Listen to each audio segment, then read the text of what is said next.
There are so many jobs we do around the home that create dust, dirt and mess. And sometimes we need something with a bit of extra oomph to keep our space and our air clean. Breathing in dust is something me and my team are really careful about. Once the dust is in the air, it tends to hang around, and that's a real health hazard, especially if you plan to live in your home while doing the work. So a wet and dry vacuum cleaner from Kärcher is a powerful, energy efficient way of getting rid of dust for self-builders and DIYers. Great if you're undertaking any kind of work on your home.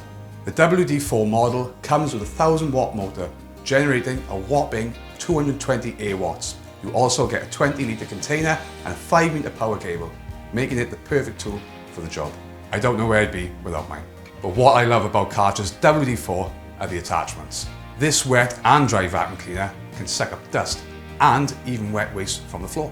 Also, if you don't have a spare set of hands while drilling, there's a dust catcher accessory you can buy that pulls dust out of the hole as you're drilling it. If I didn't have this gadget, red brick dust could potentially stain these new windows. The WD-4 will not only help you keep a tidy work area, but a safe one too.